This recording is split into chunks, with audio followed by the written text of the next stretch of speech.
Vouloir aider un animal sauvage en détresse, c'est bien. Mais l'aider sans le blesser et sans vous blesser vous, c'est encore mieux. Et oui, la plupart du temps, pour pouvoir aider un oiseau en détresse, il faut d'abord réussir à l'attraper. Avant même de l'attraper, on prépare le matériel nécessaire en fonction de la situation. Un carton, des lunettes, des gants épais et un tissu qui permettra d'attraper l'oiseau plus facilement. Pourquoi prendre des gants ou des lunettes? Eh bien, c'est pour vous protéger des éventuelles griffures ou coups de bec de l'oiseau. Et oui, pour certaines espèces, ce sont les pattes qui peuvent être dangereuses, comme chez les rapaces.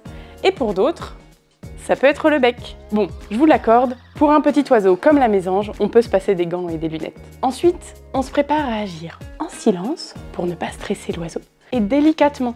Les oiseaux sont des animaux très fragiles. Les serrer trop fort, les porter par une aile, ou par une patte, ou par la queue, peut les blesser gravement.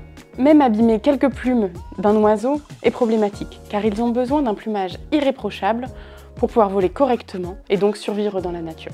Première étape, on essaye d'acculer l'animal pour faciliter sa capture et s'en approcher lentement et le plus près possible. On fait aussi attention à l'environnement, car l'oiseau pourrait tenter de fuir. Il ne faut pas l'orienter vers une route, un plan d'eau ou une bouche d'égout par exemple. Deuxième étape, d'un geste sûr et précis, on jette une serviette ou un tissu de manière à recouvrir l'animal. Et dernière étape, une fois couvert, on rassemble les membres de l'animal le long de son corps. Il est important de l'attraper à deux mains, en veillant à plaquer ses ailes le long de son corps, dans une position naturelle. On maîtrise les parties dangereuses, le bec ou les serres, en fonction de l'espèce. Et attention toujours à garder l'oiseau éloigné de votre visage et des autres personnes. Ainsi attrapé, l'oiseau peut être placé dans le carton que vous viendrez rapidement fermer sur le dessus pour qu'il ne puisse pas s'échapper.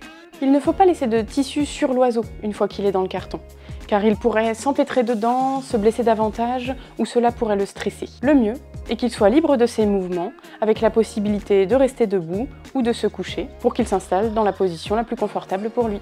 Une fois que l'oiseau est sécurisé dans le carton, on pense bien à se laver les mains et il ne reste maintenant qu'à le transporter vers le centre de soins le plus proche. En attendant, vous pouvez vous féliciter d'avoir réussi cette étape délicate. Ouais, mais si j'attrapais un cygne? Oui, il faut qu'on en parle.